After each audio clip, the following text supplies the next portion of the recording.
Alright, we're recording. Let's do some starter box stuff. Y'all want to? Yes, sir. Everybody have this paper? Yes. From Mr. King's? Alright. We're going to go over that. But first, let's talk about a couple things. Let's go over starter boxes, and let's go over different voltages and stuff like that. Let's talk about this real quick. You guys talked about this much? Yeah. You did? Yeah, it's a pole transformer. It's a, yeah. Straight from the power pole.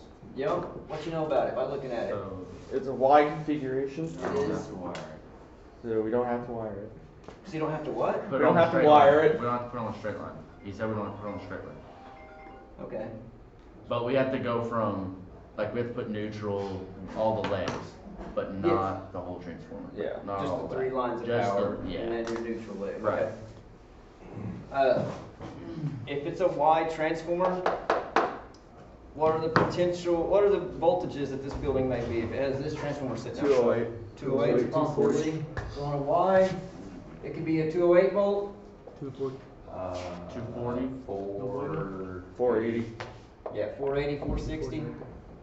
Those are the two most common, probably. You can run into some 575 stuff every once in a while, but in the commercial industrial world, you guys know what this building is, right? It's 208. Yeah, we're 208 three-phase, right? Mm-hmm. Reynolds is 480. Reynolds building is 480, both off of a Y transformer. All right, and then you come over here to this girl, the Delta. What's the voltage on this one? 240. This one's 240.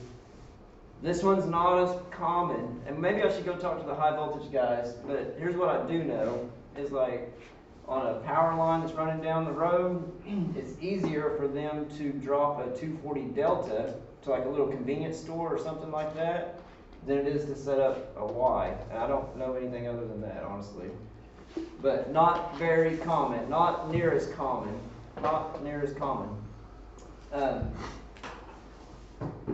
Let's talk about this 208 real quick. If it's a 208 building, if I go leg to leg, any leg to any leg, 1 to 2, 1 to 3, 2 to 3, whatever, I'm going to get 208, right? Plus or minus how much? I think it's 10%. You got it. Plus or minus 10%. So I can be as high as 228, is that right? Yeah. And 20 below that would be 188. So 188 to 228. Let's talk about low voltage conditions real quick while we got this on the board. What are you going to do if you're out there on a rooftop and you see like 190 volts, 189 volts, and it's 105 degrees outside, things are tripping breakers, overheating, going off on thermal protection? What are you going to do? I thought that was still in the range, isn't it? It is, but it's so close. All right, so it's 186 volts. My bad. Different legs. It's too close for comfort. It's only 90 degrees outside. Well, by the time it's 100 degrees, it'll be below it, I bet you. Since you're only on 2 legs, would you swap a leg and see? All 3 legs are reading low. With all the rooftop units running, all like they're blasting. It's 100 degrees outside. Everything's going full tilt, and you got a low voltage condition to this building. What's your next move? And call the power line company. There you go. Electric company? Yes. Yep. OEC. Yep. If it's the whole roof, if it's the whole building, we're done. Like we're gonna go talk to the building manager. Be like, we need to get PSO out here. So like, what would the power company do? They're probably going to bump up the transformer, go to a bigger transformer. It's probably tapped out. The most common thing you'll see is like there'll be a building like our building here or something. Then they're like, let's add on. And so they do. And they add on. Like machine shops come to mind. I don't know why. But they're like, phase 2, we're going to add these machines, and everything like that. And you're like, that's cool. But you're just loading the transformer that much harder, that much harder, that much harder. And pretty soon it's going to tap out. Like a watt is a watt. So once you use all the wattage that's available, it's going to start giving up. You're going to start having voltage drops and everything. You can only draw so much on it, right? But so you'll see that a lot. Add-ons, and they're like, we're going to add a 200 amp panel over here, a 200 amp panel over here, you know, a 400 amp switch gear over here, and they're tapping out the transformer. There's nothing left for it to give. 208 plus minus 10%. Let's talk about this delta really quick. not as common, impossible to balance. It is vitally important that you keep three-phase transformers, three-phase buildings, you gotta keep them balanced. So what if like this building right here, every single plug, receptacle, every single light, that's 120 volt, everything is 120 volts, let's say this is like L1, what would happen if we just put a gazillion lights between 1 and neutral, right? We're gonna end up tapping out this part of it, and it's gonna lead us into the next thing. You end up with a voltage drop, but you're gonna end up imbalanced. So now between this leg and this leg, so you're getting 208, I get like 195 or something like that. And then over here, I get 210. And right here, I get 200 or whatever. So my voltages are like 190, 200, 210. Imbalanced. Expected voltage, if I walk up to this plug, remember a plug, if I walk up to that receptacle, I'm expecting to see 120 volts, plus or minus 10%. When we start talking about phase imbalance, the maximum is 2%. I can show you guys how to do that too. I'm sure Mr. King, I can give you an intro to it. If you're going to do the commercial stuff, if you're going to do startups, like you will do voltage imbalance over and over and over and over again. And it is vitally important. So whenever I compare leg to leg to leg, they need to be within 2% of each other. But you got to, it's a lot more complicated than just adding 2%, subtracting 2%. But we'll do it in a second. 480 volt building. I'm sorry, I'm trying to go too fast. On this 208, one more thing. Leg to neutral, 120. Leg to neutral, 120. And it trips people up. They're like, how come 120 plus 120, I should get 240? They should add together, right? And that's not the case because it's out of phase. There's loss happening in this transformer. So this one is producing 120 volts, but in relation to this one, it's out of phase a little bit, and so there's a loss. There's loss happening. It's not 100% efficient. Is it always lost or can it be more sometimes? There's always loss. There's always an inbound or out of phase a little bit, slightly out of phase. All right, 120 volts. In our building, leg to ground, neutral ground, 120 volts, right? Any leg to ground. Mm-hmm. Everybody agree with that? Yes. Sweet. We're missing a lot of people. I know. Wonder if they're over there waiting. Could be. There was nobody in there when I went over there. Let's talk about the Reynolds building, and let's talk about the Noble Center and some of these 480 volt buildings. Still off of a Y. Leg to leg, I'm going to get 480. What do you get leg to ground, neutral? 120. Not on this one. 277? Good job. Did y'all know that? I knew that from tech. Okay. Our building was 480, so we had 277 lights. Yes. That was a stud. That was excellent. You made me so proud. Mr. King- Never again. Mr. King mentioned it in class once. On a 480 volt building, you cannot get 120 off of that transformer. It's impossible. And same thing, 277 plus 277 does not equal 480, right? That'd be 500 and, what is It'd it? be like, 550 volts? yeah. 554, so out of phase, there's loss. 1 plus 2 doesn't equal 3 because there's loss happening. They're out of phase. So if you're on a 480 volt building, leg to neutral ground, I'm going to get 277 volts. We can't do much with 277 volts. The only thing you can do is run lights. The electrician will run their ballast on the 277 tap, and they'll run their lights off of it. So watch, what are we going to do to get 120 volts? Use another Step down transformer. We're going to have a transformer. So if you go over to the Reynolds building, there's like 9 mechanical rooms, little air handler rooms, and every single one of them has a big old transformer sitting on the ground in there that's feeding a couple panels, and those panels are feeding all the 120 volt stuff, all the 120 volt receptacles and everything. Side note, man, you guys know if you're ever in a mechanical room and there's something there, like don't set your tool bag on it or anything. Like you're asking for trouble, in my opinion. I've heard too many horror stories. I've seen it too many times. If you're working in a switchgear room or something like that, you got your ladder set up in there or whatever you're doing, like don't push on anything, don't lean on anything, don't anything. Y'all know the switches and stuff in the applications closet. There's all that electrical stuff in there. Y'all ever mess with that? I've seen that thing blow some sparks by being touched.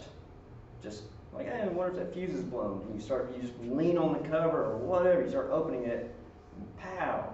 Like don't trust anything unless you've been the one servicing it for the last decade or whatever. But it's a bad habit to walk into a mechanical room and start setting your tool bag on transformers or hang something off a breaker box or it's just asking for trouble, in my opinion.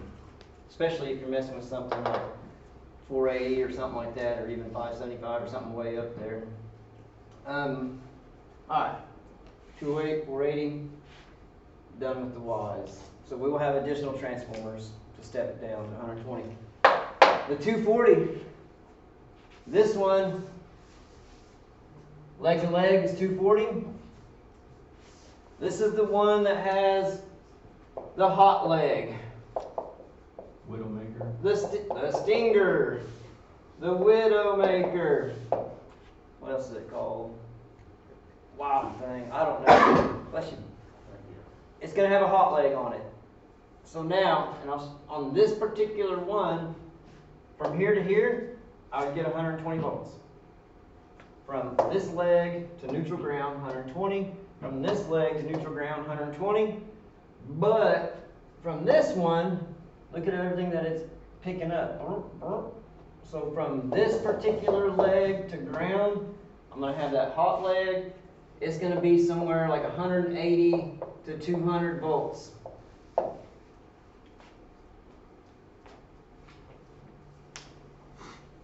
So something you gotta pay. Yes, bless you. Thank you. What are you going to do with 180 volts? Not much. Destroy some stuff. Right? So,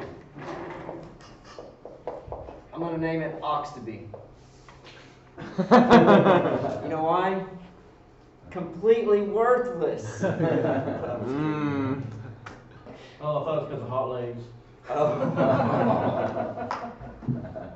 You can't do much with it, right? You can try, but it's just pointless.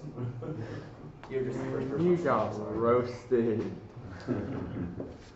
Yeah, the stinger leg, the hot leg, the whatever, 180, 190 volts. Like you can't. What would you hook up to that? Nothing. Like Not it'd a just be damn thing. sitting there just dangling? Like it's there because we need leg to leg and leg to leg and Yeah. leg to leg. Here's what I think about when I think about a 240 Delta building.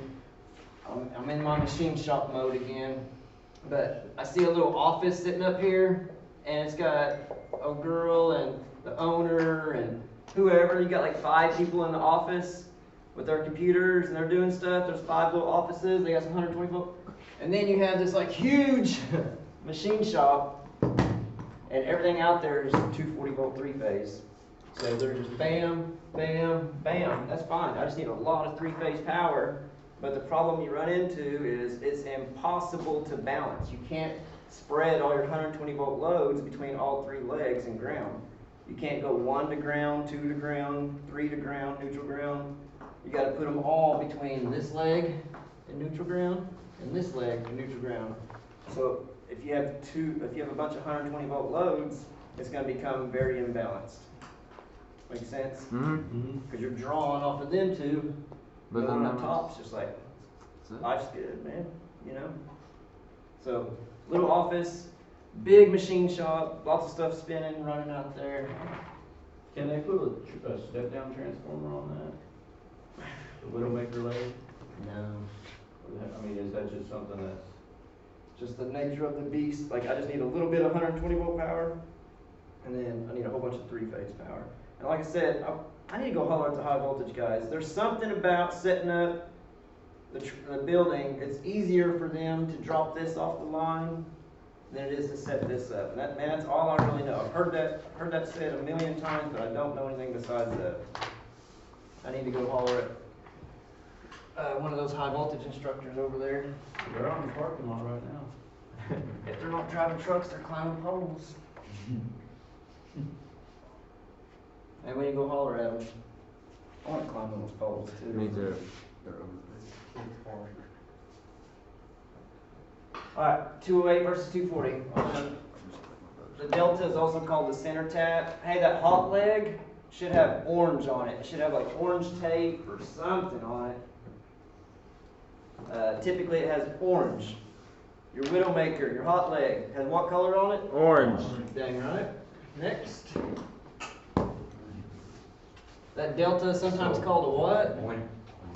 Center tap. Whenever you open up like a disconnect or something, you've got delta, one of the wires will be orange? Yes, sir. Okay. I'm glad you said that. As soon as you open up the disconnect, if you see one wire that has orange tape on it, like you're messing with a 240 delta. Here's another thing. So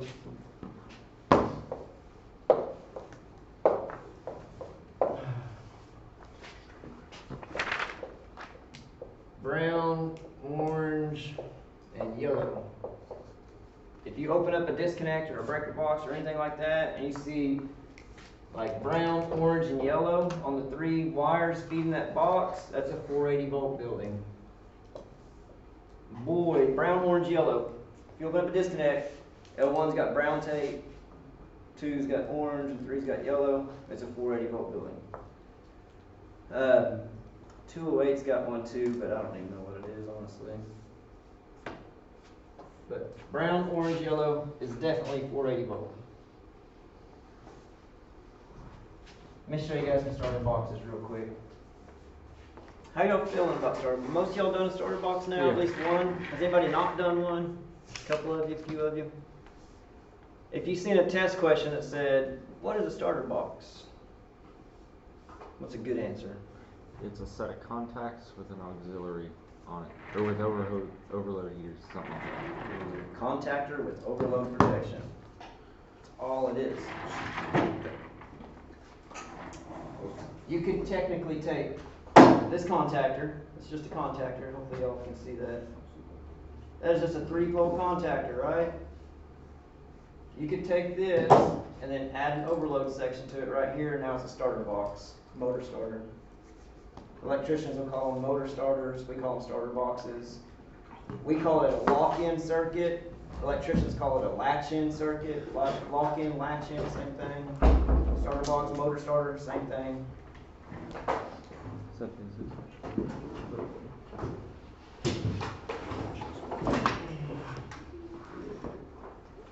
Starter box. This one's pretty common. You'll see several of these out there, right?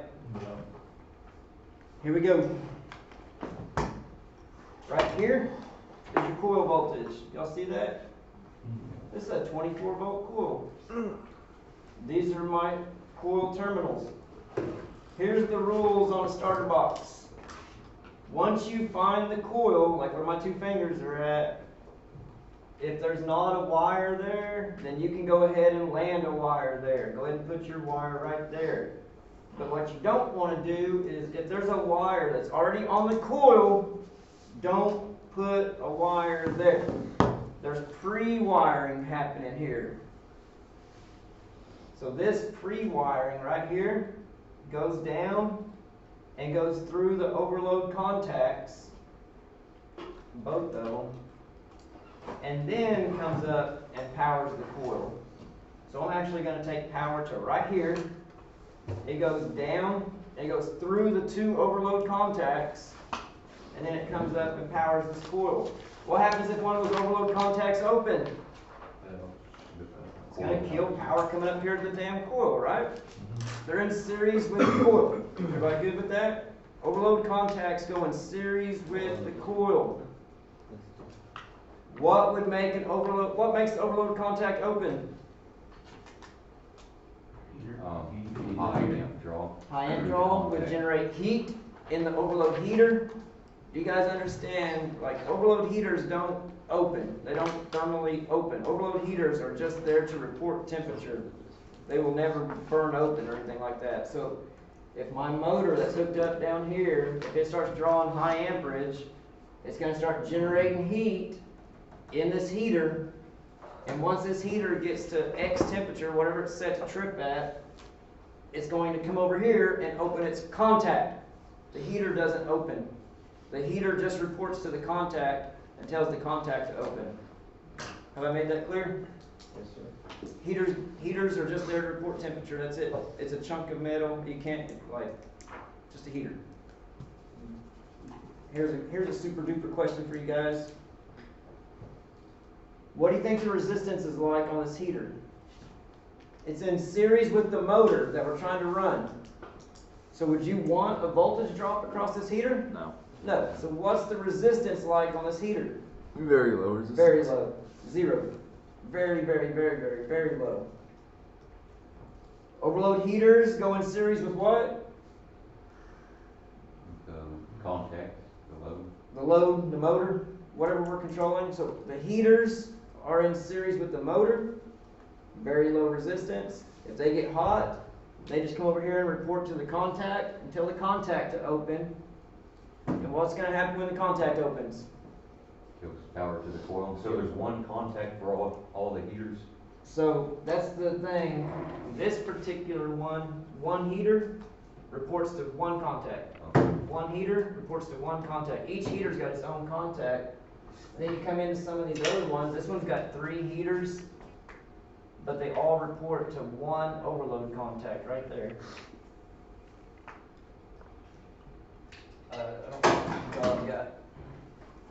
So it just depends on the starter box. Guys, I promise you, like, starter boxes are confusing because they're all different and there's 1,010,000 different ways you can do the pre-wiring on them and everything else. Like, starter boxes are confusing. If you want to learn starter boxes, I'm going to make a lab job out of this. And all the starter boxes that we've got out there on the boards and stuff, you're just going to walk around with me and you're going to tell me about each starter box. Like, here's the coil, here's where I wire it, here's my overload contacts, here's my overload heaters, here's my auxiliaries. This particular starter box has a set of auxiliaries right here on the front. So while the main contacts are good for like 40, 50 amps or whatever they are, it doesn't say, these auxiliaries on the front, see these little bitty baby auxiliaries? You think you can pull 40 amps through that girl? No. Nah, they're pilot duty only. So usually they're like 10 amps or less. So as soon as this starter box energizes, it's actually a 3-pole starter box. See the 3 poles right there? Bless you. Thank you. 3 poles come in, 3 poles leave, like 1, 2, the 3rd one is right there, and we're not using it. It's not using a heater on that one. So this one was just running a single phase motor most likely. Here's something I forgot to throw out there. Why do we use starter boxes? Overload protection. Protect the motor. This particular starter box, like $800, right? Probably not going to put it on a $400 motor. So usually we're operating expensive motors, $5,000 motors, $10,000 motors, stuff like that, to where if it's over amping, I want to know about it. This particular one has a combination. You can either set it to manual reset, or you can flip this, and now it's automatic reset. How would you do that? There's a thing right here. See that thing moving? Yeah. You gotta have both sides set the same. Yeah, well, yeah. I would never set it to automatic reset in my life, ever, for anything. I don't know why you would ever want to set it to automatic reset. If it trips, you want to know about it. You want it to go offline, the pump motor, the air handler, whatever you're running, go offline, and then for them to call us or whoever. And before I just walk up to this thing, start pushing the buttons, like, I wonder if that's tripped, I'm gonna reset it. Like, you can do that, but if you suspect it's tripped, like, I would have it shut down, reset, and before you apply power to it, man, I'd check a few things, maybe even shoot from the hip, and like, is the motor shorted to ground? Before I just reset this on a $10,000 motor, I'm gonna do a little bit of investigating. Like, don't just, it's human nature, man. I do it too. Like, I want to be the button pushing idiot and the knob turning idiot. Like, I want to adjust this, I want to push that. Like, it's just human nature or whatever. But when you start messing with some of this stuff, like, just slow your brain down a little bit. Easier said than done for me, but you definitely want manual reset. You definitely, if it trips, like, you want to know why.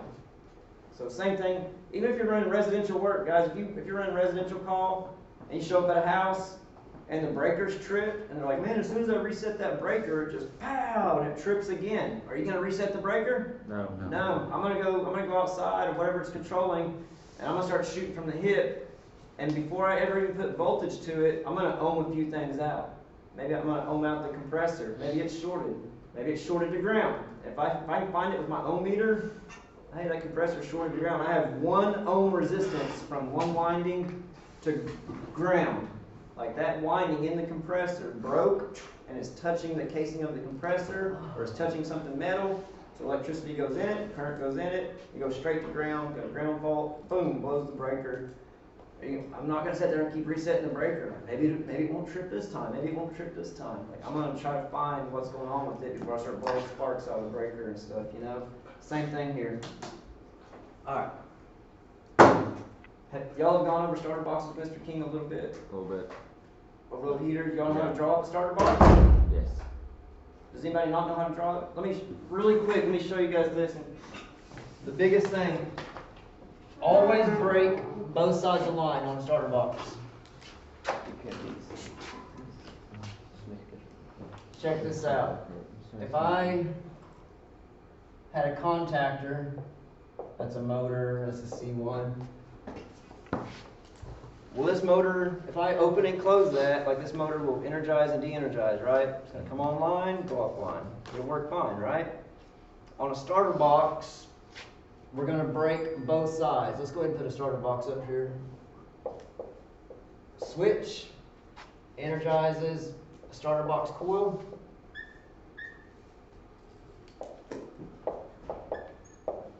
What do I got right here?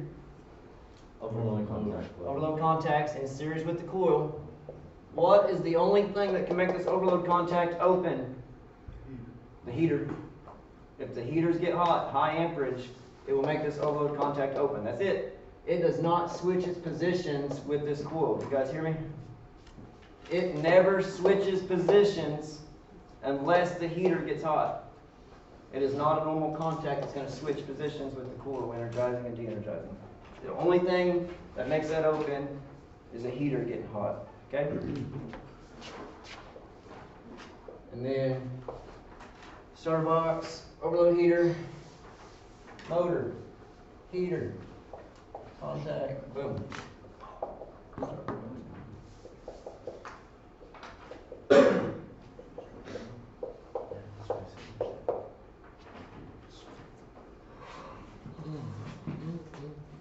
Y'all seen this before? Yes. Okay. On a starter box, we break both sides of line. Here's why. What if this motor gets smoking hot, burns open a winding, burned it open, right? But then this one touches ground. And then switch closes, box energizes, closes its contacts. What's going to happen right here? Anybody know? Anybody see anything? Is that motor going to run? Gonna try. Possibly. Do I have any current flow here? This is an open circuit. Maybe I should have made it more obvious. There you go. No current flow here, right?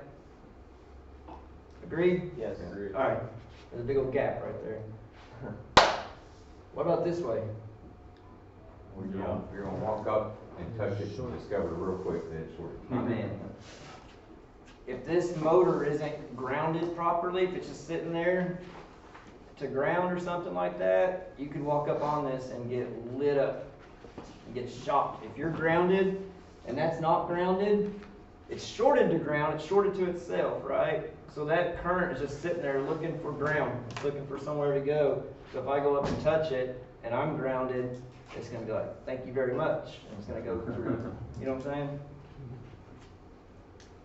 Break both sides, because once this energizes, depending on how much resistance is left, where it broke at, but there's always this potential where you can have current flowing through, going through a part of the winding, and then going to ground.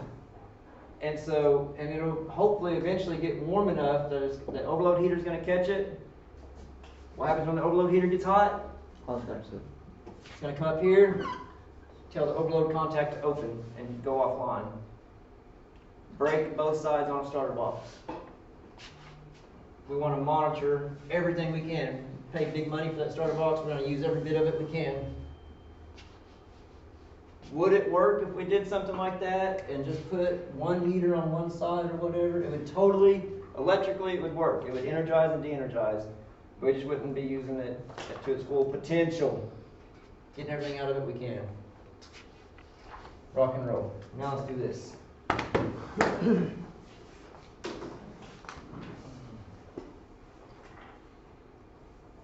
I think you guys should be able to handle this one. What do y'all think? Yeah, let's do the next one. Guys, yeah, this one ain't bad. Next one? No, he did those inside. Y'all did? Can we do that one, please? We should do like, I would like we to should do do that like one. that. Start on the fourth one with 3 and 4 Right here. phase. We'll get there. The 3 and 4 lead coils and stuff. Yeah. Yep. Yeah, let's do this one. Good, great. Alright, Sorry, keep so something jumps out. What type of transformer are we messing with here? Delta. Delta, which means it's going to have the stinger leg. So the first thing I'm going to do myself, I'm going to find which one's going to be the stinger leg, the hot leg, the widowmaker, or whatever, and not use it for anything 120 volts. Which one is it? A to neutral ground is going to be our stinger leg. So we cannot get any 120 volts right here. Cool? That's going to be that 180, 190 volts. Well, I didn't even consider that, and I drew mine up, so it's a good thing I didn't need 120 volts there. Yeah, I mean, he told us to disregard that picture. To disregard what? He told us to disregard the picture of the transformer. And just wire it up. Okay. That'd be good to know in the future. No, but we don't use neutral on this one anymore. So we can't go from an 80 to 240 to another leg. Well, yeah. But you wouldn't go from A to neutral to get to, or 120. 120, right. You need it. Are we square? Good? Alright, let's do this. There's nothing 120 volts on there? No. No, there's not 120 volts on there. I hear you now, so I got you. Man, Does that screen come down? yeah, but I want it right on the board. I know some of you guys may have it glare. Y'all may have to move around a little bit because I want it right on the board. Y'all see this okay? Let's go. The TC makes the relay. What's our relay voltage? 240. Okay. This is done. Alright. TC. Hey, listen. He said this is I shouldn't have said that. This is this is the part I don't like. The low pressure control and the high pressure control are to provide safety to the load. Here's our load. Let's say that this is a 5 horsepower, 5 whatever. If the reason I said it was silly is because if this thing's pulling 30, 40 amps or whatever, you're not going to want to pull 30 amps through your high pressure control. Pilot duty, 10 amps, 15 amps, maximum, at whatever, I don't even know. The chances of you drawing 30 amps through a high pressure or low pressure control on something like reasonably sized is very low. Trainers and applications, did y'all ever take an amp draw on those little motors or anything, see what they pull? No, we didn't. Nothing electrical in there. 3 amps, something like that. They're little bitty girls. like maybe 3 amps. In that scenario, sure, just put them right in series with it, and 3 amps through the pressure control, no problem. But if it's something big, you're gonna want a control circuit that's controlling this coil, and you want to put all your safety controls in that circuit that's pulling less than 1 amp or whatever, 2 amps on that little coil or whatever. All right, here we go.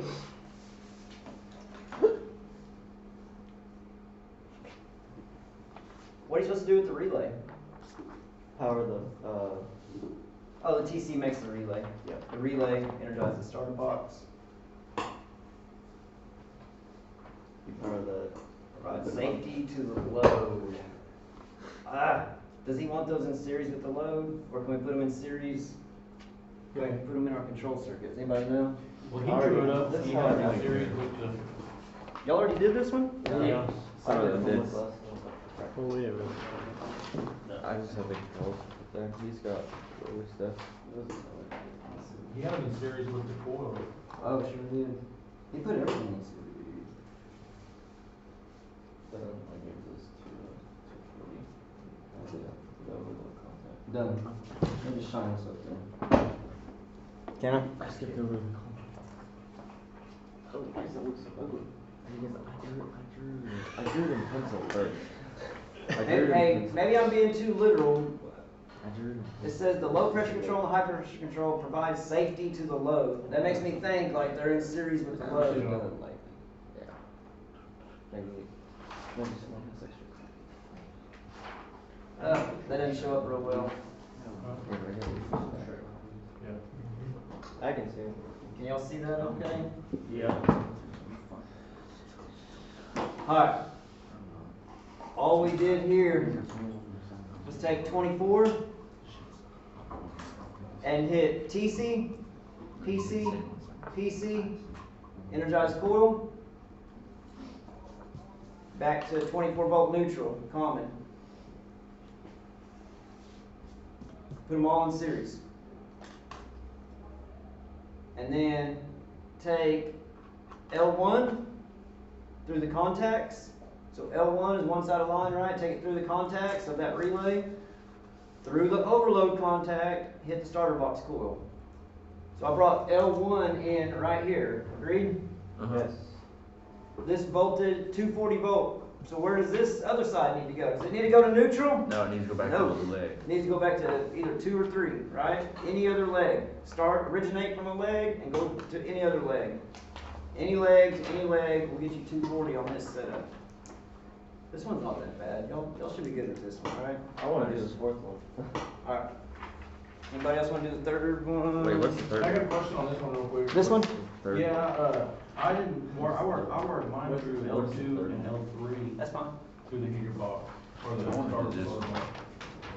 Instead of L1, L1 on the right is completely Let me look at it. vacant. I didn't know if that was gonna work. So, yeah, auxiliary contact is long. This one? I kind of want to go over that one. Like that one. Yes, crap. Yep. You can go, you need 240 on a 240 building, 3-phase, you can go from 1 to 2, 1 to 3, 2 to 3, doesn't matter. You'll always get 240, any leg to any leg. On the 240 delta, you just gotta be careful about that 120 volt, you gotta watch that stinger leg. That's the only thing you gotta worry about on the 240. How about this next one? It's pretty big. No directions on this one. We should, but on that one, on a 3-phase, would you bring 3 legs to that top one? Right here? For the 3-phase motor? Yep. So, all 3 legs, all 3 legs, 1, 2, 3, are gonna come right down here at 1, 2, 3, No, they're gonna hit the right one. and then, Really? I'm sorry, this one up They're gonna hit here. the- Okay, yeah, that's what I was thinking. The Because that's bottom running only this takes one. 2 legs. Yeah, this one's single phase, so you just need 2 legs of power to come down here. Hey, here's something that trips people up big time. Like that coil being right there or whatever. It's in front of something. Yeah, it's not in series, like power's not coming down through this contact and then through the coil or anything. Like it's just physically located right there. It trips people up because they think it's got something to do with this contact and it don't. And that makes them think there's no heater there. Right. And so this could just as well be just put right up here. It's just where they've decided to draw it on there. Well, I didn't even use L2 leg, I used L1 and L3 went around it. I That's mean, exactly what I would do. Not even use that middle set for anything. You don't need it.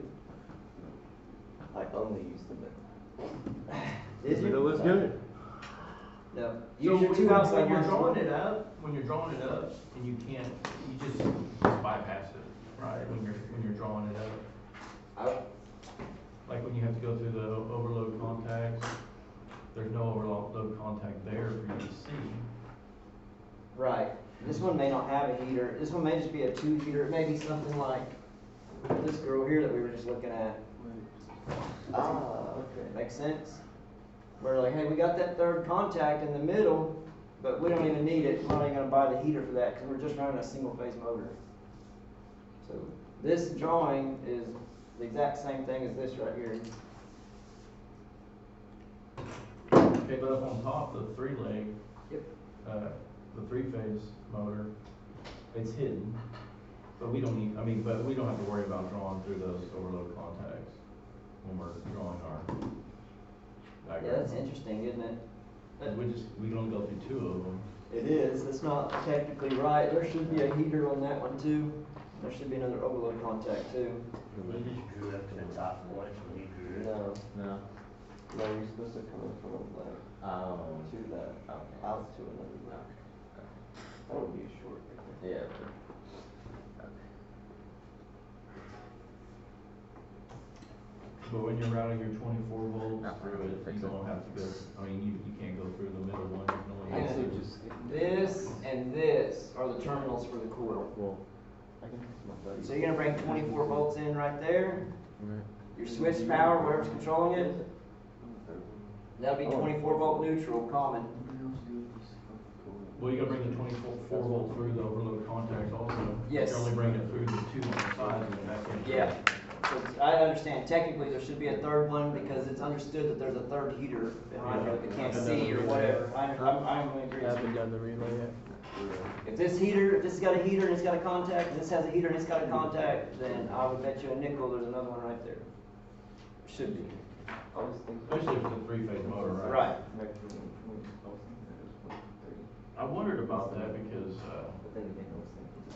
I know it's gotta go through the middle one also. Yep. Right. This one's not that bad. Hey, here's another thing I'll throw at you guys. Look, this one's got an auxiliary and everything. That's cool.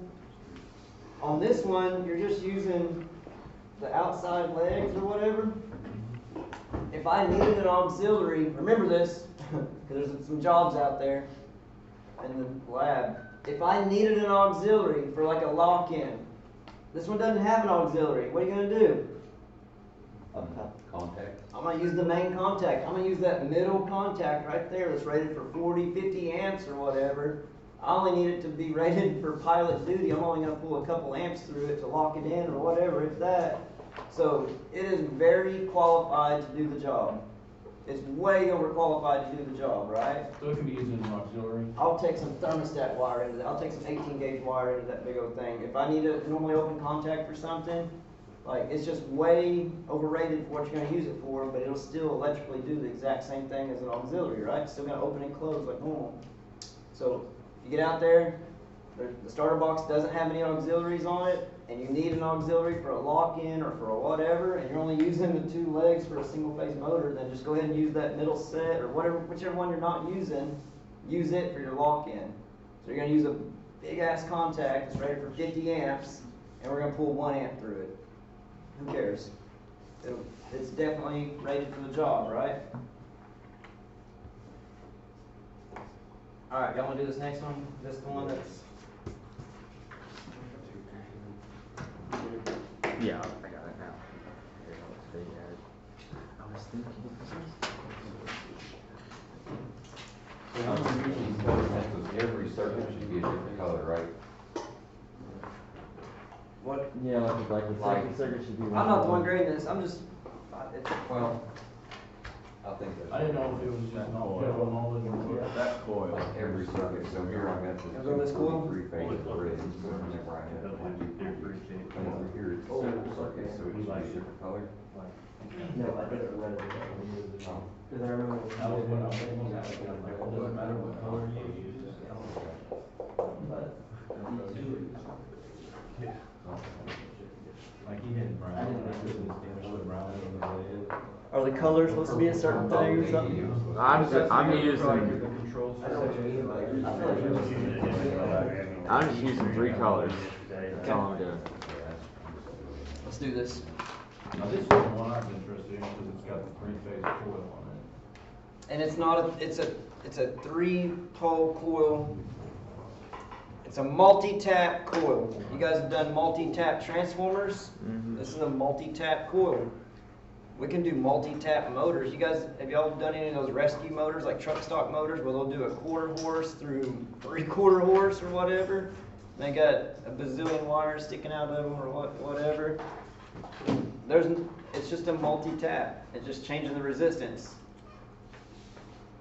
Let's do this first. What are the 2 voltages that this coil is rated for? 208, 120. Okay. 120 and 240. Do you guys understand?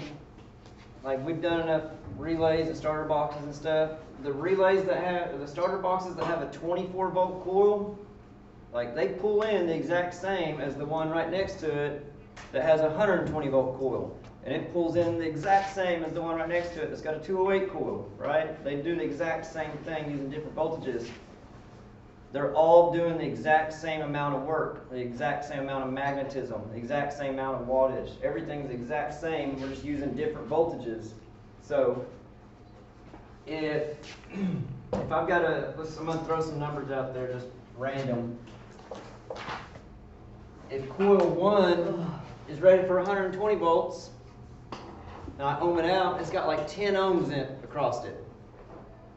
What if I go over to the exact same box right next to it, but it's rated for 240 volt coil? Do some Ohm's law. Both of these are doing the exact same wattage, the exact same work. Agree? Yes, sir. Everything's going to be the exact same. The wattage will be the exact same. That's all this is. There's a 120 volt coil, and then there's a 240 volt coil. There's going to be one with low resistance, there's going to be one with double the resistance.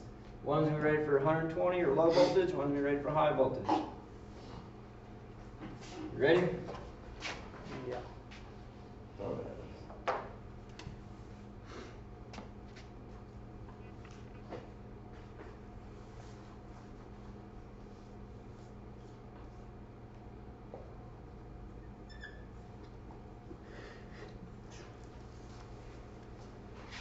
One to 2 is 60 ohms. That's the highest number up there, right? Yes. So looking at that, I've got 3 wires sticking out of this coil. 1, 2, 3. Would that mean 3 is 2? Huh? That means 2. 3 is 2. Yes. Probably. 4 and 1. But here's the first thing. Find the highest resistance. 60. Where would I be ohming out at to find the highest resistance? Beginning of The outsides, right? The highest resistance would be from here to here because it's got to go through everything. So with that being said, I know that there's 60 ohms from this point to that point. I know 1 and 2. I know that this is either 1 or 2, and this is either 1 or 2. But we don't know which one's which yet, right? Yeah. This could be 2, this could be 2, 1, 1, don't know. All we know is that it's 60 ohms, and that's from the furthest outside. So from there to there, 60. So let's go to the next one. 1 and 3 is 40. 1 to 3 is 40. What about 2 to 3 is 20? 2 to 3 is 20. I have a question. Yes. It says it's either 120 or 240 volt coil. Mhm. Why do we have three different resistances we could wire? I say three different, oh, because one of them is just the sum of both of them. There's Oh. basically a coil here and a coil here, Okay. and then we get the sum of both of them. Okay. That makes sense. Yeah, I got it. So we use the 2 to 3, the 20 ohms for 120? Yes, this one's definitely 120 volt, Okay. this one's definitely 240, and this one is 480. both. So would we use, Like reading both of them together. One coil, Yeah. one coil, reading both of them together. On the outsides. so as far as like the line coming in, would we use either 2 to ground and then 3 to ground? Where's 3 go?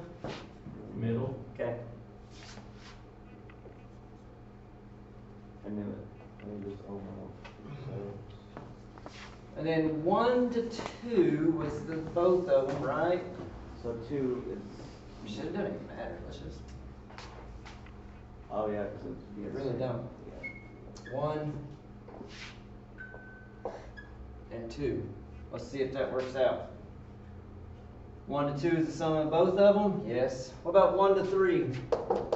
20, 40, 40 ohms right here. or 40. 1 to 3. 2 to 3, 20. 20 ohms. Yeah. And then the sum of both of them from 1 to 2 would be 60, right? 40 plus 20. So, where are you going to wire it for 120 volts? Off of 3 and 2. 3 and 2, the lower resistance, right? And if you wanted to wire it for 240, you'd be over here on the higher resistance, 1 to 3.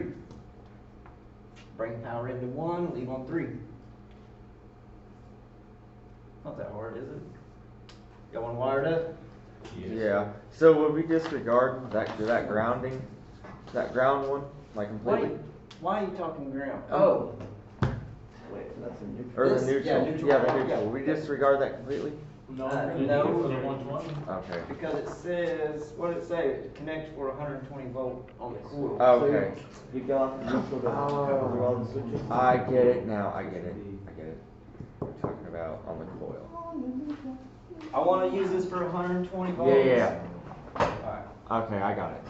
So would you just go from, would you just use 2 and 3 and not use one of all of them? Right. So here you go. We're not using one for anything.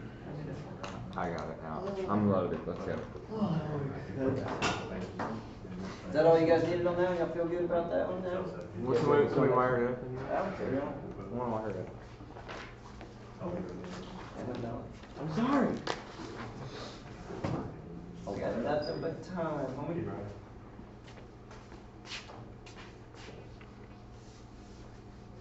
We're gonna use 120 volt coil. We got that. Yep, let's do it. Let's do our control circuit. Planning my marks real quick. L1.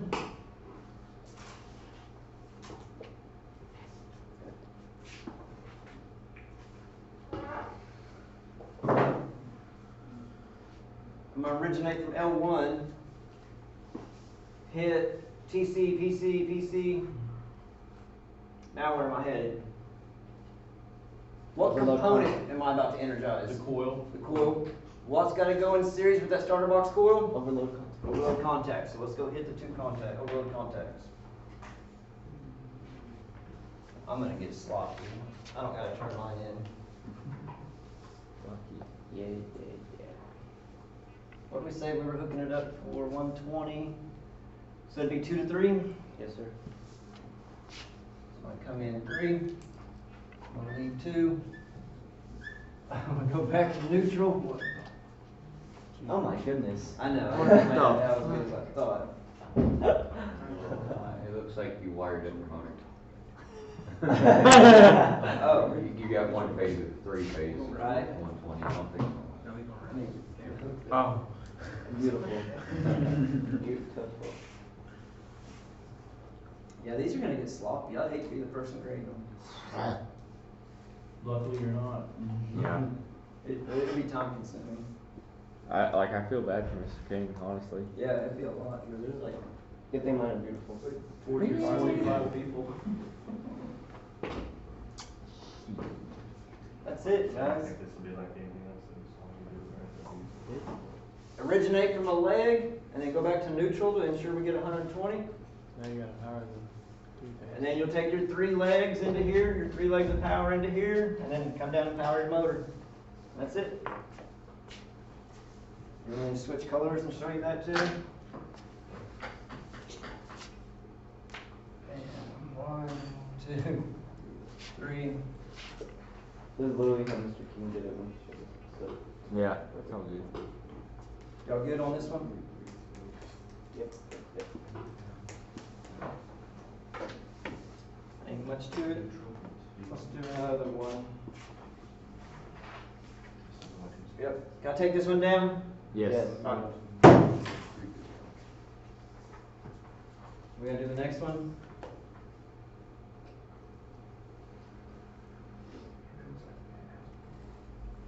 There we go, done. Wired it.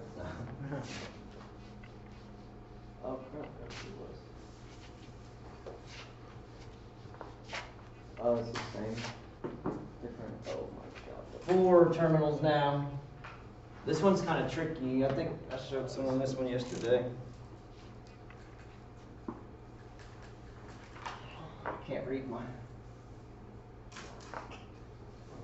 Let's figure this coil out real quick. Y'all want to? Yes, most definitely. Connect for high voltage. It's rated for 120 or 240.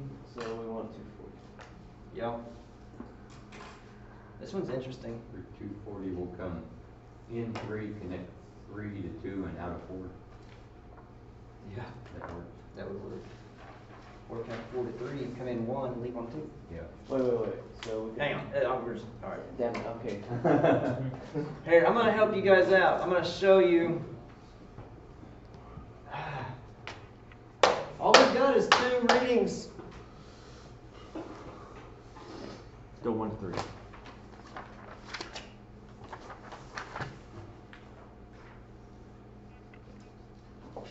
One to 3, 200 ohms. I'm about to give it away. Here you go. Here's the 2 to 4. Oh,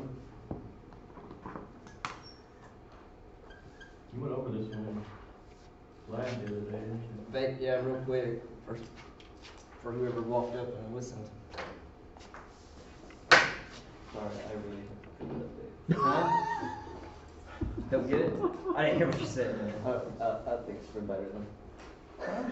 Alright, smack the glass. I'll Oh, man.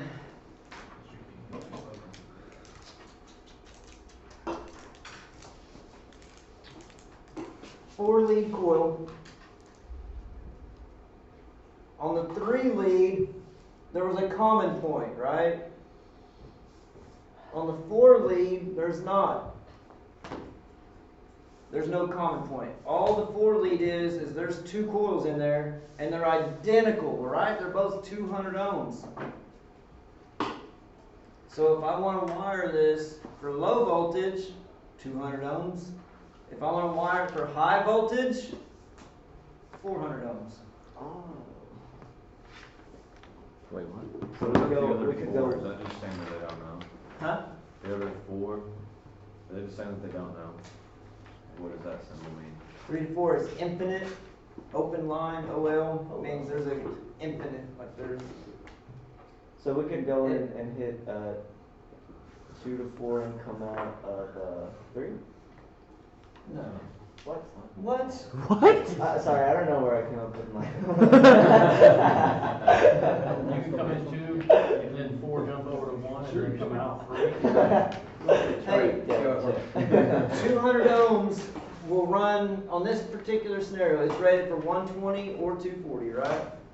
So the 120 needs 200 ohms.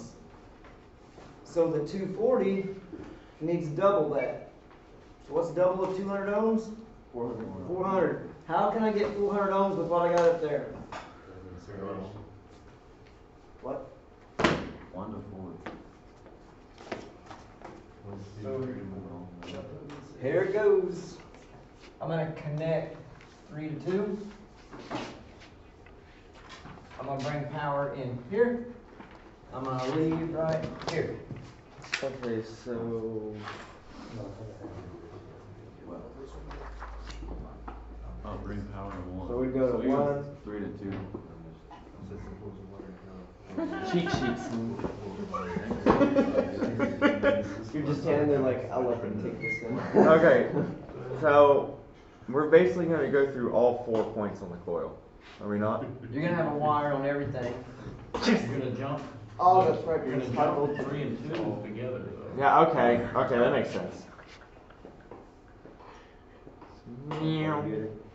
In our notes, it says, the coil, it says the 4+ coil, both coils will be used, but they'll be parallel for low voltage and series for high voltage. Hey, buddy, me too. Yep. Did y'all hear that? So you would parallel, okay. For low voltage. Okay. For low, hey, So you're yeah. gonna go 4 mil. We're doing the high voltage thing right now, but if you're gonna do the low voltage, it's not just use one or the other. You have to parallel them. This one says to use high voltage, right?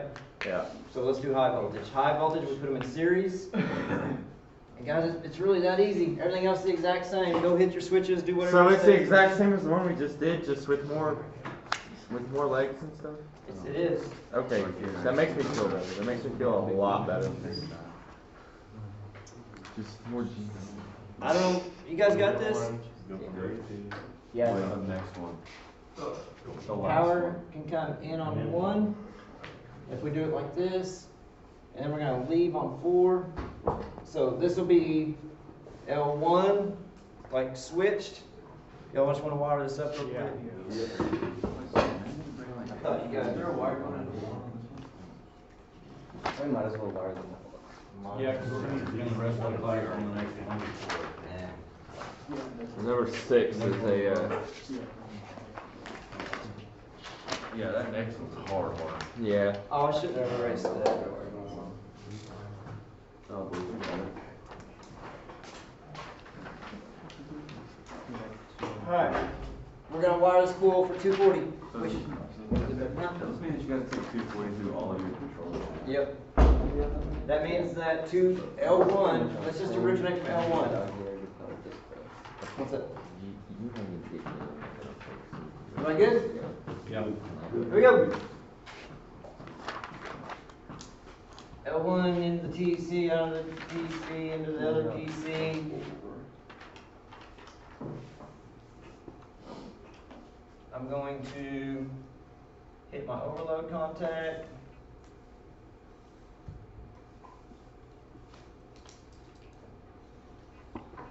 Done. There's your control circuit. Fuck. I didn't go through my overload. I didn't have to start cussing and stuff. Oh, you're ready. And then throw your pencil down. Take out my class. Okay, so Will they erase your Power. I'm about to cry. I'm about to find out.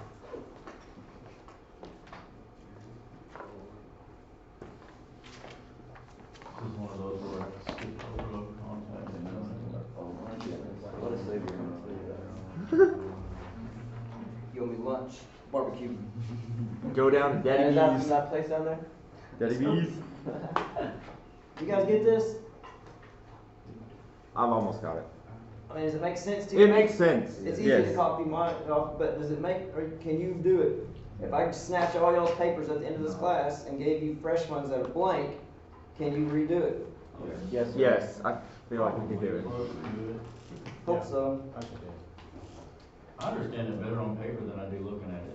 Yeah, In that's the why lab. it's so important to get the straight lines and everything drawn and make it make sense to you, and then you can wire it in 2 seconds. But once you got it on paper, you got it in your head, it makes sense to you, it's easy to wire it. So the only part I was confused on, you always go one, and then in that, it would be like 1 to 2, and then 2 connects to 3, and then 3 to 4, right? Yeah, so remember, what was it? There was between 2 and 1, there was 200 ohms right there.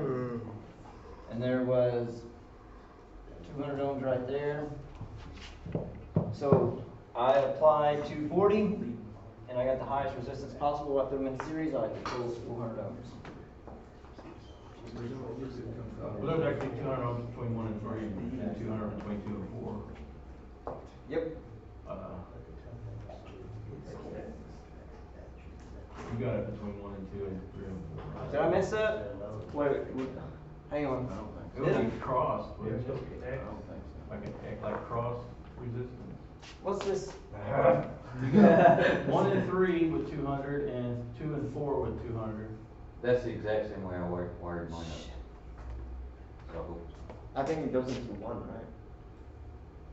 right? Two and go four. So one, look, from 1 to 3 is 200 ohms. Right, so we got, So you connect you connect your 2 to, oh, So you go from 4 to 2, 1 to 3. I connected 2 to 3. that's what I did. Wait a minute. Switch the. I'm confused. Wait. I am mildly confused. Everybody chill. Just overly Everybody chill. confused all of it. Everybody chill. It worked. Fight to the death.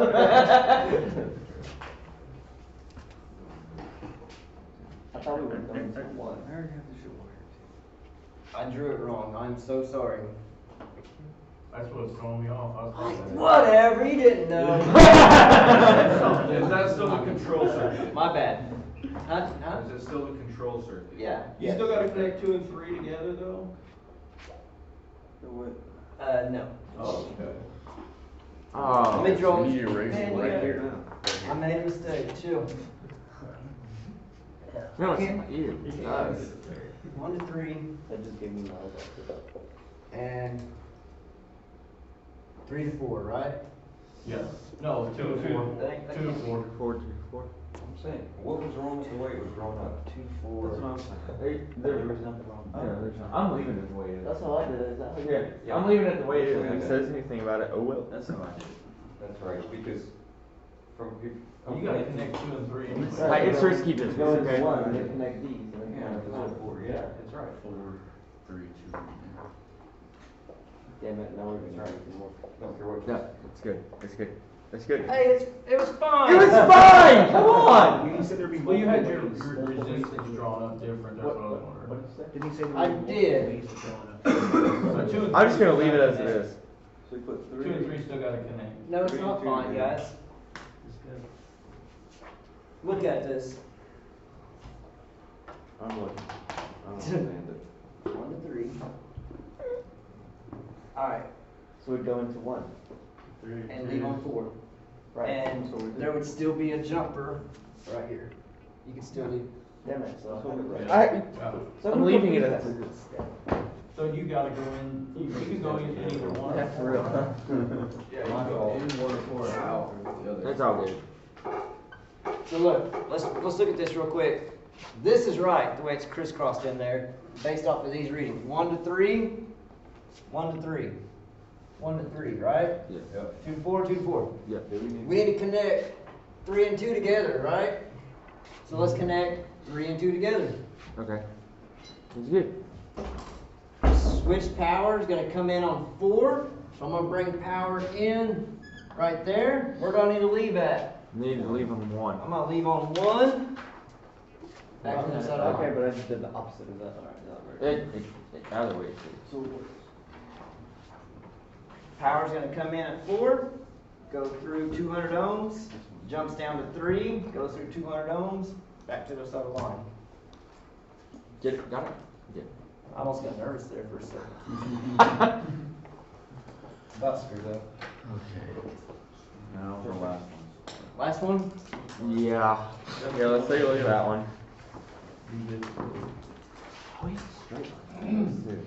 Oh.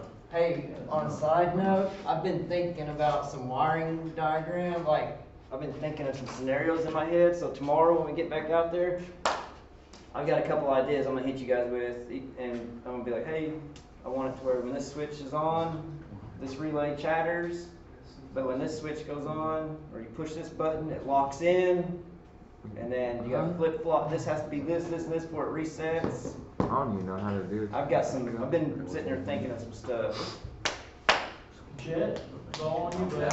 Yeah. I got the first one. Do it. I got a You good didn't know one. it's number 2. Oh. I don't want to be number Maybe 2. watch the first 3 or 4 people do it first.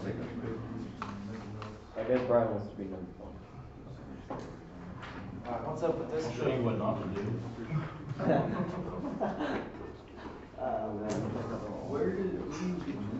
Where's your resistance readings on this one? What we got going on here? It doesn't say. Good question. Where's our coil? It doesn't say what your coil is. This is some. Hey, did he give you guys resistance readings on this one? No, we didn't touch this one. No, but we had, I think we go over it today. Hopefully, If not, we're all Hang on. not getting hundreds. I wouldn't get 100 if we weren't in here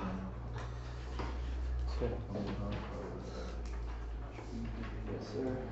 Hey, this, like, we need to know. We got issues here. the- Yeah. You guys know how to do a 4-wire now, right? You guys know how to do a 3-wire now, right?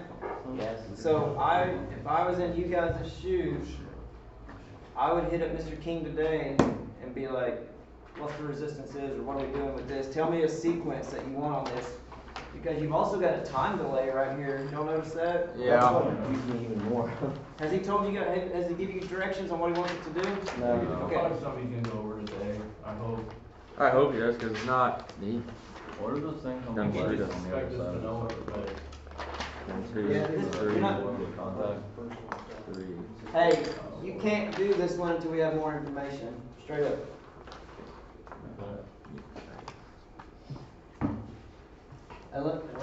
He didn't tell you guys he wants this one low voltage, this one high voltage, or? Nope, nothing. I didn't tell us anything about Not Yeah, we never skill. looked at this one. He only got to the first reading right at a time, I know how that goes. and then today's a new day. Okay, well, let's stare at it for a minute. And then tomorrow we don't have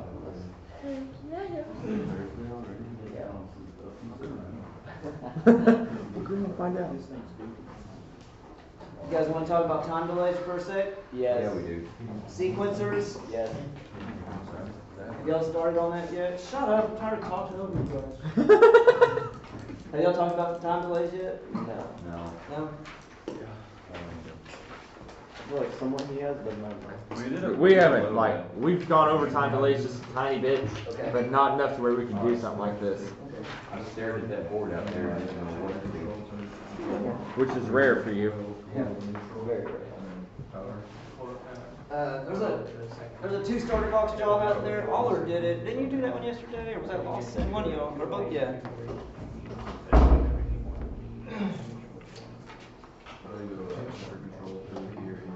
Hear me. This is the incorrect symbol for this time delay. It should look like this. Somebody screwed up. No wonder it looks like it. That's a time delay. So teeth, alright, gotcha. And if you wanna get, Drawn up as a resistor. it's drawn up like a, yeah, and see, that's the thing, guys. When you look at wiring diagrams out there, like that original thing, that could be a motor. That could be a relay coil. When you guys get out there and actually start looking at diagrams, and you're like, oh, I need to find contactor 6, like C6 on the package unit or chiller or whatever, and you're looking at the wiring diagram, it may look like C6, contactor 6 may look like that on a wiring diagram. Jesus. It may look like this on a wiring diagram, or it may look like this on a wiring diagram. Well, that isn't. If you want to nerd out, this is the correct symbol for a relay coil. Mhm. This is a resistive load, and I'm going to leave it there for now. But they're all interchanged, but technically, this is the relay. Let's talk about time delays. This one says H 30-45 C 60-9D. What is that, hot cold? Yep. Here's what this means when you look at a sequencer. Let me grab a sequencer real quick while you guys catch up with this.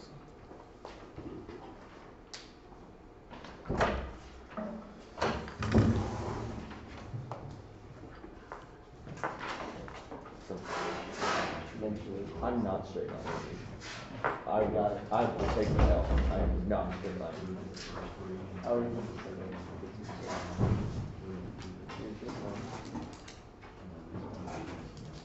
I will straight line them if I have time. But if he ever say straight line Wednesday, I know, he said that yesterday, like, yeah, but it's not in our homework assignment. You want to do it? Exactly. I'm an adult. Like someone telling you at your job, alright, do this. Yeah, I know. I'm not gonna do that. I know, I just. But like, if it's not Wednesday today, there's a chance I might not do it, you know? She's gonna say ask him next. I will.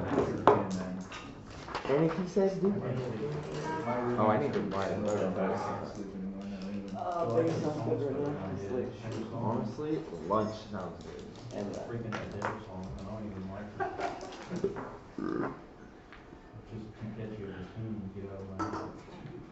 I think it's always. Talking about kids' tunes? Kids' movies. I tried to, you know, Right here? different song in my head last Yeah, we night. good.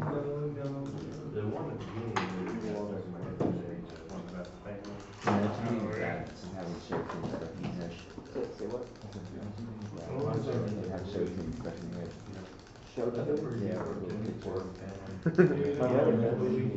The dad, I was the kids, the mom, they're all Like to watch like, metal and cooking really and good for like family. Bibliography. And they even go through, like, there was a woman on there. Got my grade back They- up they too. were- Freaking A.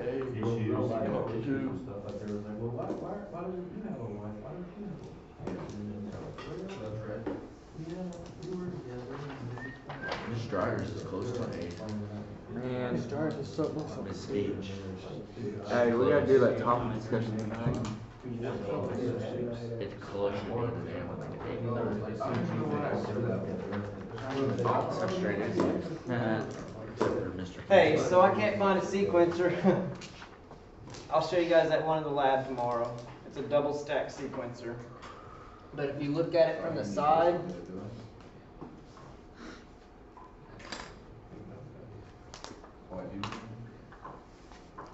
I'm gonna draw an artist rendering right here.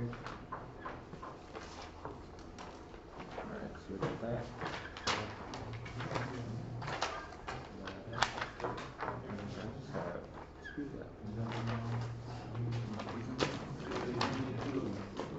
That's not too bad. Yeah, you guys, some of y'all have seen a sequencer before. This is what it looks like looking at it from the side if it was standing up. See it? Yes. The coil is always at the bottom.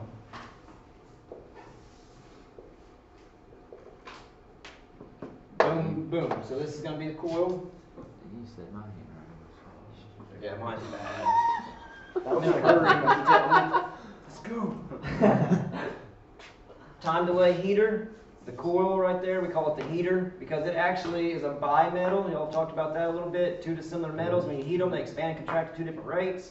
So it will physically move. That's how a breaker trips. That's how a time delay works. so switches. Yep. And real easy. Each contact is good for 20 amps on a sequencer. So you look at this, and let's say it has a 24 volt heater, 24 volt coil. When I apply 24 volts right there, what happens? You power starts, counting. Yeah, just tick tock, nothing happens because it's a time delay. This H30-45, that means it's going to heat in 30 to 45 seconds. And it will close its contacts. So when you put power to this coil, it's not like a relay where it's just like, let's do work. It starts tick-tocking.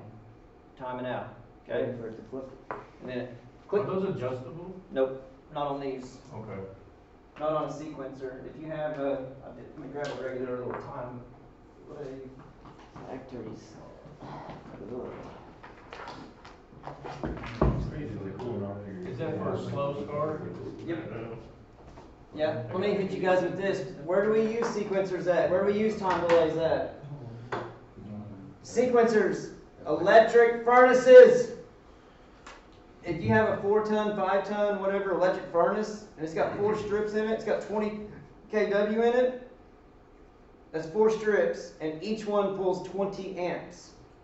So to just bring all 4 of them on and be like, take that, you know, to the breaker box, and take that, power entering the house, like everything, you're just going to be like, give me 80 amps at 240, you know, that's a lot on a 200 amp circuit. You just hit it with like 80, boom, I need 80. So we're going to we're going to stage them on, we're going to delay them on. So does the sequencers just have 2 contacts, or can they have more? They, Like 1, 2, or 3. Okay. Usually it's 2. 2 stack, a double stack is the most common. That's what I carry on my trucks. I carry a dual 2 stack. So we can bring 2 on it first? And then It'll bring 2 on, and then brings 2 on, yep. So, if, I don't want to, so for example, let's say this one only has 2 heating elements. It's got 2 strips in it. I'm going to put them out here. There's 1 strip, and it pulls 20 amps. It's 5 kW, 5,000 watts. Then I got another strip, and it pulls 20 amps. And then I've got a blower motor.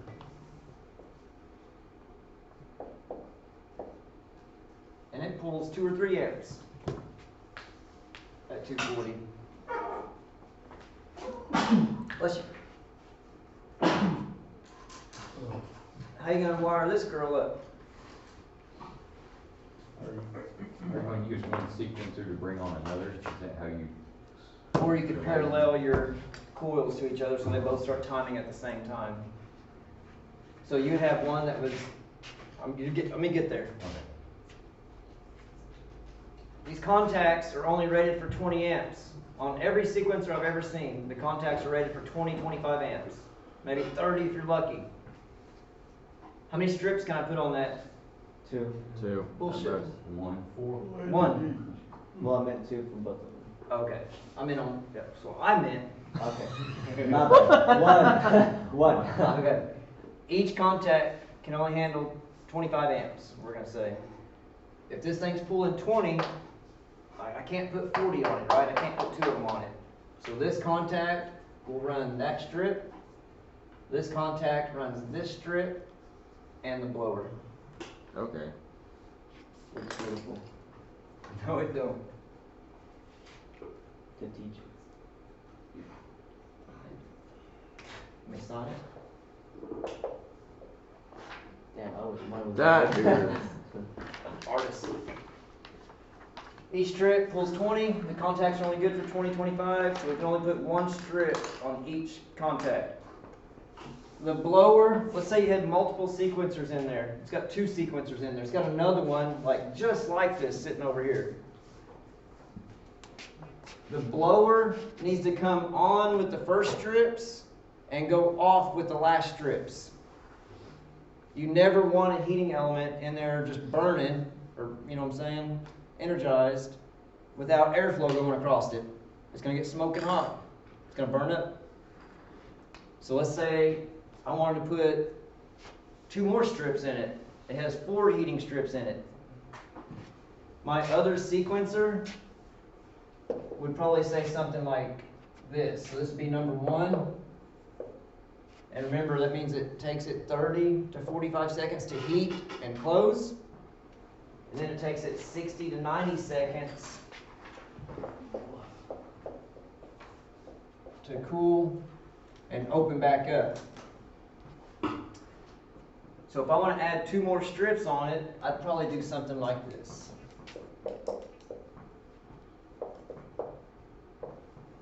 This would be my other sequencer that was running 2 more. So you combine So they would sequencers just switch. with different values. Yep. So just turn on after they close. So now, class, as soon as I energize both of these, which one's the first one to close? Top one. Top one. So that's gonna be the one that needs my strip, or my blower. My blower's gonna come on with the first one. This is gonna be the first one to close, so my blower's gotta be up there, right? Mm-hmm. It's gotta come on with the first strip. Which is the first one, no, which is the last one to open? Still the top one, because it takes 60 to 90 seconds to open. This one only takes 1 to 30 seconds to open. So my blower motor is gonna have to be with number 1. It comes on first, and it goes off last. Does that make sense? We'll go over this in residential again. We'll go deeper too. I thought that was 1 minute and 30 seconds or something. 1 to 30 seconds. Okay. Yeah, I think it's the first we went over this part. I haven't seen it before. Cool. You guys will be ahead of the game. And then I'm sure Mr. King will probably get you guys with it. And then in residential, whoever you have for residential, like I definitely go over a lot of electric heat in residential. We'll go over sequencers. This is a package sequencer. This is a sequencer. It's just kind of old school. Linux used these forever. Man, these things are tough. These old sequencers, these like this, the stack sequencers, like my little picture up there, like what we most common that I can't find to show you guys, they're junk, man. Like they're junk. I keep 4 stacks on my truck at all time, and I don't be like 90% of what we do is gas heat, but 90% of the time that I'm working on an electric furnace, it's a sequencer issue. Hey, if somebody wants to get rich, let's do something. I want to design and sell and make a boatload of cash on a control board, small control board, that has a spot for 4 strips and 1 blower, and it's all solid state. Because what happens on these sequencers, man, they get wore out and they're junk. And so this one's supposed to take like only 1 to 30 seconds before it opens up. But the bimetals get warped and bent and they're jacked. And so pretty soon this one like is staying closed for like 4 minutes. You de-energize the heater, you drop the coil voltage out, and it's supposed to open back up within 30 seconds, but it's taking like 180, 240 seconds to open back up. What kind of problem is that going to cause you? You got strips on without the blower, because the blower was attached to the first one because it's supposed to be the last to open, but this one's now jacked up and it's the last to open. So it's got 2 strips on there for no good reason, and your blower's not on. Is it gonna burn the strips? It will burn the strips up, strip the limit, burn the strips up. Yep. Anybody ever rewound a heating element, restrung it? Is that one right there in front of us? Yep. You had one out in the class, in the lab the other day. Yeah, that's what I was burning stuff with. That little strip right there pulls 20 amps. And I don't know if that registers home to you guys, but I mean a 5-ton condensing unit on a 2,500 square foot house will pull 20 amps. So in the summertime, when your 5-ton is like banging it out hard, it's pulling 20 amps at 240. 1 strip will pull 20 amps at 240. Electric heat is crazy expensive to operate.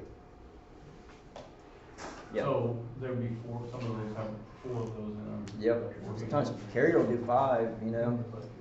Now you're pulling. BTU output? Very good question. This is why electric heat sucks. Y'all hear that question? He says, what's the BTU output of 1 strip? 240 volts. Let's figure that out real quick. Y'all want to? We got time? So, I'm going to just give you guys a bunch of information. It's 240 volts, and it's 5 kW. That's all I'm going to do. Ohm's law. How What many are we trying- BTUs? We're trying to find BTUs? 288. Is it 3.164? Oh, where do you guys go? There are 3.413 BTUs per watt. Pop, pop, pop. 5, 17,000. There you go. 15,000. Sucks! That's without a power, man. That's not. That's not much BTUs. My window unit puts out more BTUs Thank than that. you. It puts out like 25,000 Thank BTUs. you. Yep. It absorbs 25,000 BTUs. It eats. What you know about thermodynamics? What you know about it?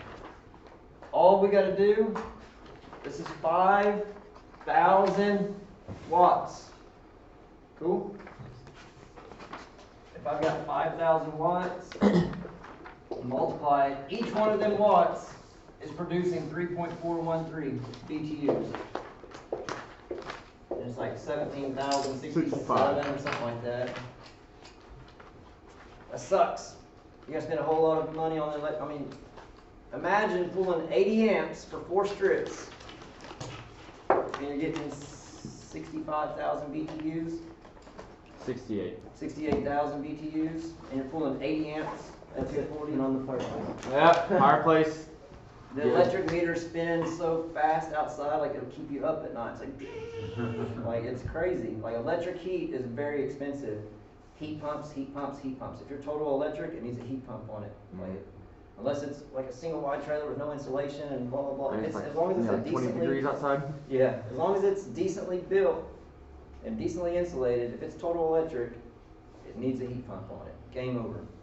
And a heat pump with an electric furnace backup. So now we're gonna run the heat pump, reverse the refrigerant flow, send the hot discharge gas inside. So that's why heat pumps are biflow, right? Yes. Yep. You can reverse it. Because your liquid line's always liquid line. It's either liquid headed inside to be metered, or liquid that just discharge gas got condensed. Basically, the indoor coil becomes the condenser in heat mode. Send discharge gas inside into the evaporator, but now it's the condenser, right? So it goes through the indoor coil backwards, condenses, and then it goes out the liquid line. Where liquid used to come into the TXV this way, now we're sending liquid back outside this way. And That's why it TXV is evaporates the right outside. shape. Yeah, because yep. And if you ever look at a biflow dryer, all it is 2 dryers in one. It's just they're put like on top of each other a bit, or Yup. something like that. Yeah, facing each other. Yep. So it's just chopped in half, and there's a check valve right there. There's a check valve right there. I don't know how many times this summer I would just be not thinking. I'd go weld in, I would weld it in the wrong direction. You're like, oh my god. That sucks. Yeah, and then you have to redo it. So this check valve only allows flow this way, and this one only allows flow this way. So if this was a 163S, like 16 cubic inches, I believe it's got 16 down here and 16 up here. It'll do 16 on either way, I believe. Yeah, I went off on electric heat. Electric heat sucks, but I mean, when I built my house, like fucking total electric. Like, propane sucks pretty bad too, you know. Propane. Propane just to keep you warm though. Propane is all over the place. I had a bad taste in my mouth about propane. More expensive than electric heat? No. Not for one. Does it work as good as electric heat? Good thing it's starting to warm up. Yeah. I got about $250 a month gas bill and electric bill. I run both because I split it up. Yeah. First. Here's another time delay. Last thing we'll get out of here. Go pay attention for like a minute or two, we'll get out of here. Time delay. This one's solid state. There's magic that happens in here. You bring power in here, it does a time delay for however long I set it to. Maybe I set it for like 1 minute, or like maybe just half a minute or whatever. I send 24 volts in there, it tick-tocks, and whenever it passes the time, it'll close and send power out right there. So you might use this on like, maybe you've got an old school like 2-stage unit that has 2 compressors in it, like a rooftop unit or something, like a 10-ton package unit. It has a pair of 5-ton circuits in it.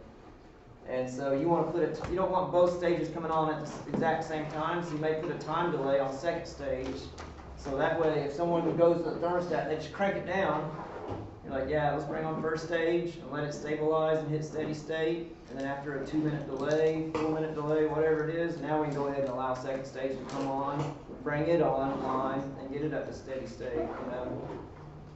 So that can be, you can use those on 240 also, huh? These are anywhere from 19 to 240 volts. Ridiculous. Man. There's magic happening in here. If you want to know anything else, you have to ask Dr. Lamb. But that's how it does I it. used to be able to know what Are those those colored tiny bands capacitors? are. Yeah, those are tiny Yes. capacitors. And They there's store some energy. resistors in there. At one point, I can tell you what every one of those colors meant around those We're about to get into capacitors. capacitors in Mr. It is class. fun to memorize. You'll see this where it says cut wire for 120 or 240. What does that mean? See this blue jumper? So if I'm going to use it for 24, it's good. But if I'm going to do a 120 volt time delay, I got to cut the jumper. If I'm going to do a 240 volt time delay, I got to cut the jumper. So like you cut it out completely, it's no longer there. Click, done. Gone. Yep. You don't cut it in half. You do whatever you want, man. But you can rewire it if you wanted to. I guess. I mean, there's enough wire there, or maybe. Yeah, maybe like, hey, another good point. Like on this little $8 time delay, not a big deal. But there's like package units out there and stuff where like the processor and the wiring harness and everything, you got a wiring harness with like 32 wires in it right here on plug 4. And it'll say something, and one of those wires just comes out like this far, turns around, and goes right back into the processor. And then if you want to enable like lead lag or something, like you got 2 compressors, first stage, second stage. Well, you can enable lead lag where they alternate, taking turns being first stage, second stage. So you keep the startups the same on both compressors, keep the wear the same, keep the hours the same, keep everything the same on both compressors. All you gotta do is cut that wire. But don't go all the way up to the plug and cut it right there. Like go ahead and cut that Give one a me little some further room. back. Yeah, keep a little room on that one. And then put a wire nut on it. Right. In case you ever want to play with it and go back to whatever. But if you ever have an opportunity to lead lag, like always lead lag. What else? We didn't even take a break. Y'all good? Yeah. Alright, later on. Tomorrow. See you tomorrow. We'll do some stuff. I'm gonna come up with some wiring jobs too. Y'all, hey, if y'all get any other issues on that, holler at me. Alright, thank you. Have a good day. You too. See you guys. I have you for intern. Really? I did too. Dude, Yeah, go. I will be your intern coordinator for the first half, and then I'll come visit you guys and stuff. And then the second half, don't know who you have, but no one will come visit usually, typically for the second half. So how does that work? So we turn in hours into every week, 2 weeks, yep. into 2 weeks? I think, I have to look at it, yeah. Take a picture of it and email it to me. Okay. Good class. Learned a lot. Think so? I did. You know how hard it is for me to learn crap, especially on 2 or 3 hours of sleep again. You wiped out? This is awful. This is the hardest thing I've done in school. It'll come, it's not that bad. I had I wanted to ask you a question about What's up?